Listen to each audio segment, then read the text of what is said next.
Olá, olá pessoal, bem-vindos, bem-vindas a mais um conteúdo aqui, um vídeo, podcast, sei lá como tu tá ouvindo. O importante é que tu tá, né, dando essa audiência fantástica e estamos gravando aqui no Gramado Summit 2024 e tô aqui, o prazer de receber aqui no nosso estúdio o Gui Junqueira, é conhecido aí por muito tempo aí como CEO, fundador da Gamma Academy, mas que vendeu ela em 2021. Até eu vou começar perguntando por isso, né, Gui?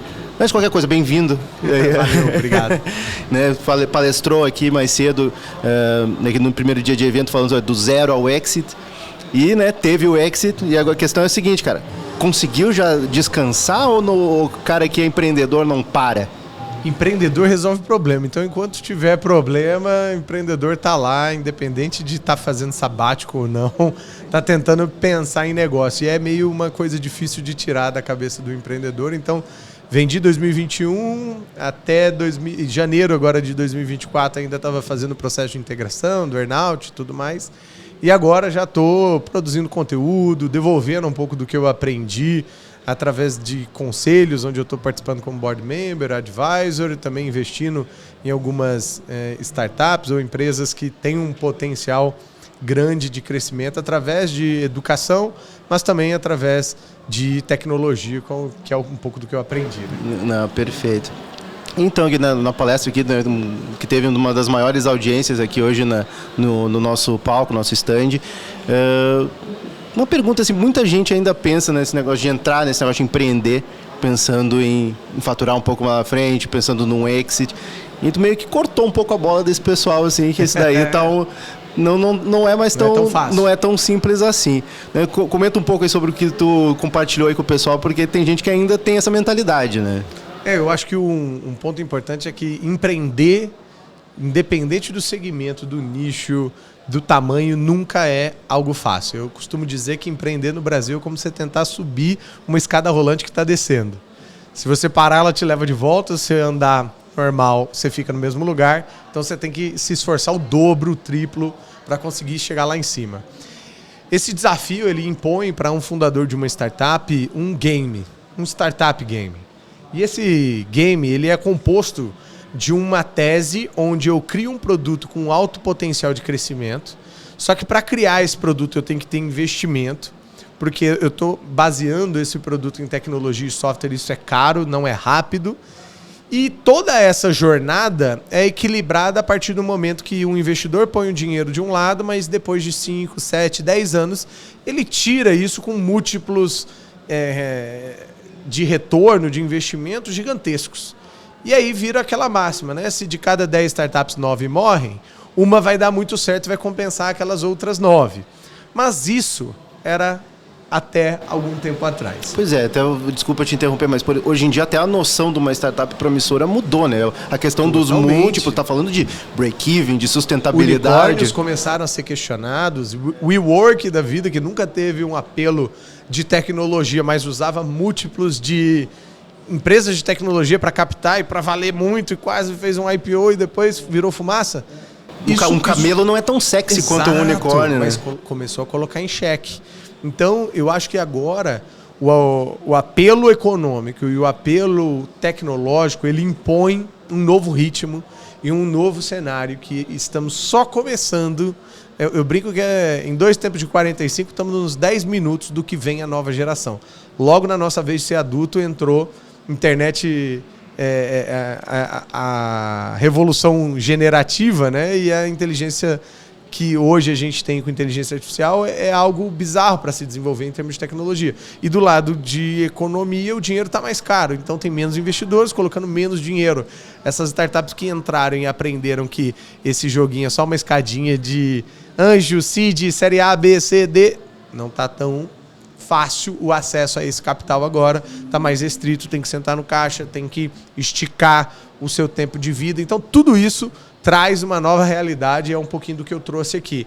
Eu vivi toda a jornada do zero ao êxito em 5 anos tendo algo em mente muito consciente, muito consistente e usando os artifícios que eu tinha de maneira contundente. Então, na hora certa. Então, não trouxe só os acertos, trouxe muito dos erros dessa jornada que a gente pode chamar de montanha-russa, que é viver a vida empreendedora. Mas quanto a essa questão aí de aprender as novas regras do jogo, por exemplo, assim, tava falando, né, os fundos, no fim das contas, quem investe acaba ditando as regras, assim, né?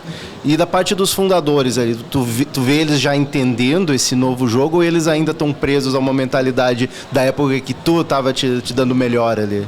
Acho que sim, porque inclusive vários fundos estão com dificuldade também de captar. Então, um investidor não se difere do empreendedor nesse ponto de vista. Ele faz o fundo 1, o fundo 2, e ele tem que ir lá nos family office, nas fortunas. E eu até escrevi, vocês têm a Tiger Global aí, o último fundo deles era para ter 6 bilhões, ficou em 2, né? Para tu ter uma ideia. E é a Tiger, né? A gente está falando da Champions League do mundo de investimentos. Então, tá difícil para todo mundo, o dinheiro tá caro no mundo. Então, esses ciclos macroeconômicos, eles ditam muito como vai ser a nova tendência, né? A gente viveu lá atrás um cenário onde ser um unicórnio era ser um Bonovox, né? O U2, um Rockstar.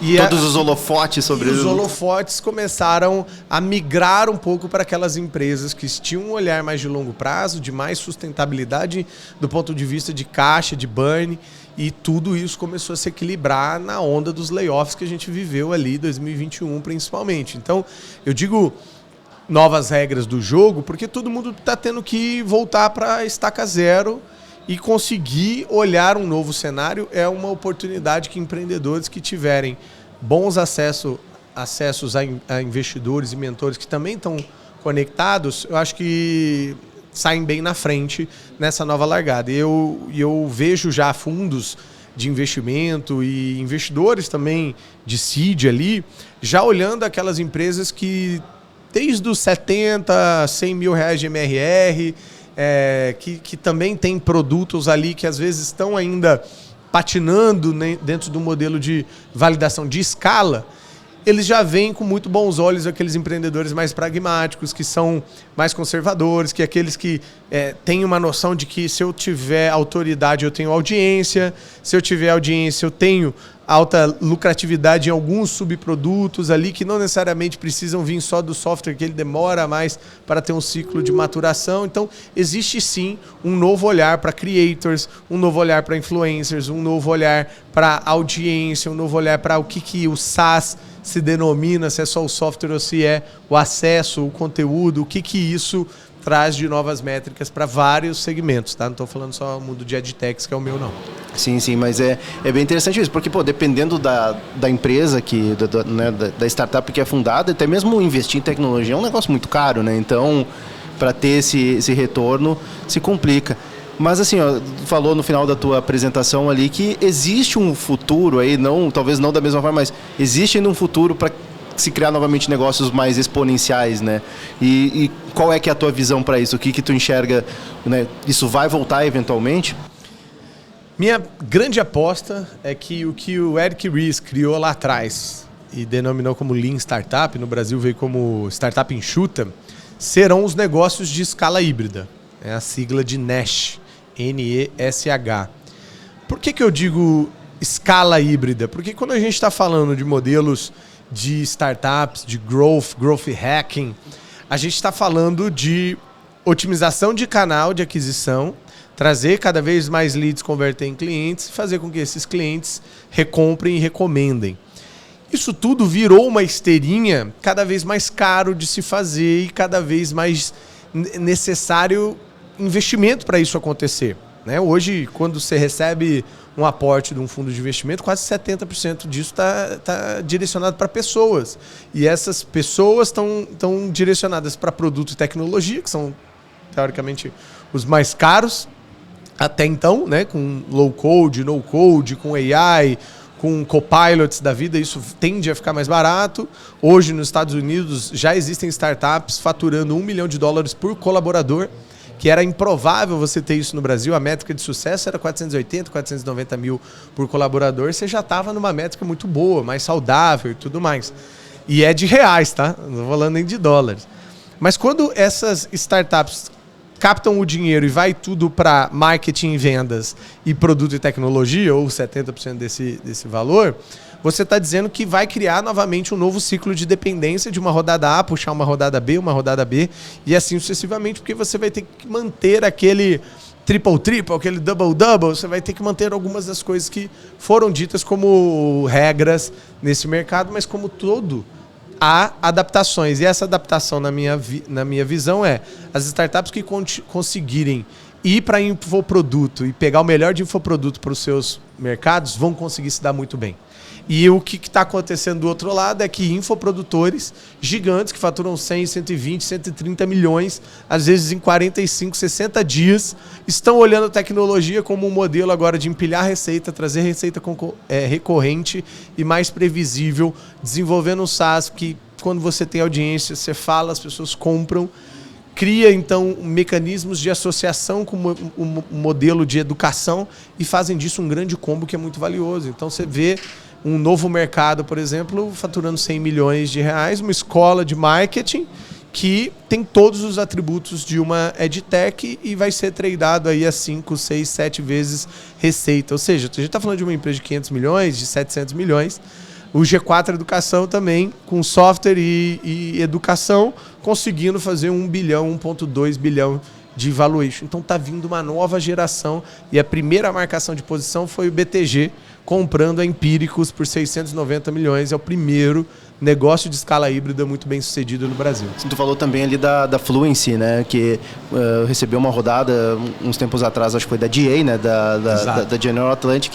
E até uns meses, foi ano passado, eu cheguei a conversar com o Rodrigo, acho que é da DA, e ele falou algo muito interessante, que é assim, ó, os produtores de conteúdo, no momento que eles souberem fazer, transformar aquilo realmente em algo, em uma máquina, uma empresa de fato, eles podem ser os próximos unicórnios. Exato. Tu concorda?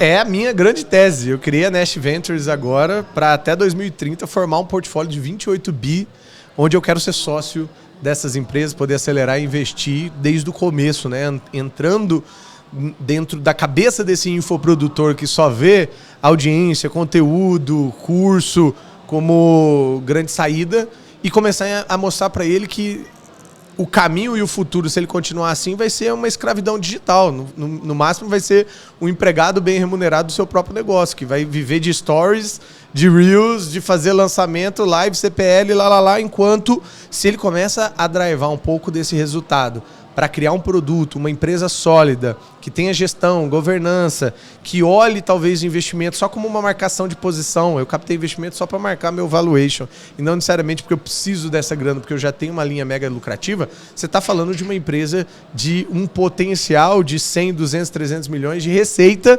vezes 5, vezes 8, você está falando de várias empresas bilionárias. Mas na tua leitura, por exemplo, eu olhando para a Fluency Academy de novo, assim, a questão... Eles daria para chamar eles de uma EdTech, mas eles fizeram isso do ponto de vista de pegar influências. Só o caminho inverso, mas é exatamente uma EdTech.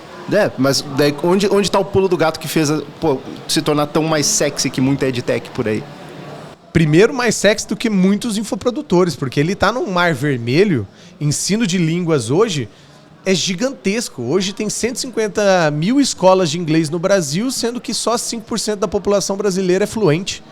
Você vê como que é bizarro isso? Então, ele viu uma oportunidade de fazer isso para inglês, mas começando desde o início a despersonalização, que é o problema do infoprodutor. Joel J, Thiago Nigro, fica muito na pessoa. Na pessoa. As pessoas compram de pessoas. Isso é muito bom num determinado momento, mas ele conseguiu fazer isso vendendo o curso de inglês, que era ele o influencer. Daqui a pouco ele chamou alguém de espanhol, alguém de francês, distribuiu aquela autoridade em outros influenciadores que também são professores. Isso já foi o primeiro grande passo e sacada para ele sair da alta dependência de só ser um infoprodutor de ensinar inglês. Micromarcas que compõem uma grande marca, assim. Micropessoas que compunham uma grande marca. Segundo, construir um conceito de marca única. Quando você coloca a Fluency Academy, você tira o Ravi.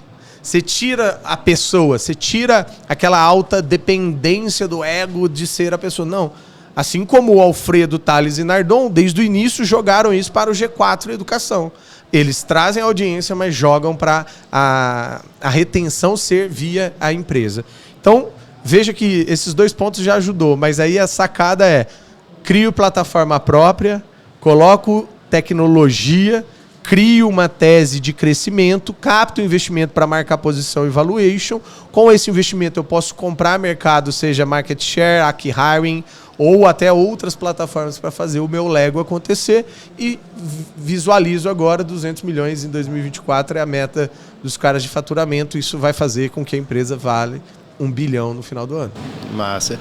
E agora então, já para encaminhar o assunto, é a questão como que a Nesh quer se posicionar nesse mercado tão promissor aí, né? Ninguém falou, saiu da gama faz pouco tempo aí, mas já está de olho em outras coisas aí. Como que tá isso daí? Engraçado, porque foi muito um sistema puxado.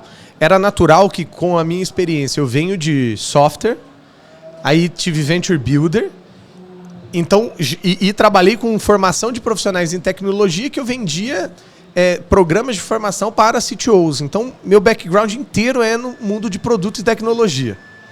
Já me torna um alienígena ali, né? Porque quando você junta o poderio de entender também de educação, jornada, aprendizagem, eutagogia, andragogia, aí você vê que isso aqui, para empresas que querem construir um braço de educação, seja ela tradicional, infoprodutor ou startups, é algo que é natural. Então eu comecei a ser chamado para participar de alguns boards, conselhos, modelos ali de mentoria que nem eu estava querendo, mas foi natural, porque eu também estava curioso para entender qual é o outro lado dessa entrada, porque eu sempre foquei muito na entrega.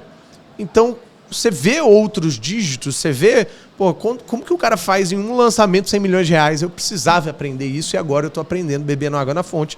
Os maiores nomes do Brasil hoje, eu tenho o privilégio de estar nos bastidores, aprendendo com esses caras esse lado, mas ao mesmo tempo ensinando o que eu sei fazer, que é produto e educação. Então, acho que foi natural, e o que eu acho que daqui para frente vai acontecer é isso se expandir cada vez mais. Por isso que eu estou com um novo canal no YouTube agora, que está com uma audiência incrível, conteúdo profundo, pragmático, sem ser mais do mesmo, fazendo muito conteúdo no Instagram também. E eu acho que essa é a contribuição, é trazer um pouquinho dessa possível transformação de várias marcas em ecossistemas de educação para que elas sejam lucrativas, mas que elas não percam o poder do equity no final do dia, que é o que mais vale dentro dessa jornada empreendedora. Construir também autoridade, marca, né? Todo um processo. Gui, brigadão aí pelo tempo, tanto para vir aqui no nosso palco fazer uma palestra, mas também aqui para conversar aqui com a gente no nosso estúdio. E no mais, isso aí, quando tiver novidades também sobre a Nesh, a gente troca uma outra ideia. E é isso aí, brigadão. Eu que agradeço. Valeu, gente. Me segue lá, @Gui Junqueira. E vocês não deixem também de seguir o Startups, tanto no LinkedIn, no Instagram, e assinem a nossa newsletter, escrita por mim, Leandro Souza. Exata, a newsletter dele é a melhor do Brasil, gente. Olha aí, muito obrigado aí. Também a minha mãe fala isso direto também.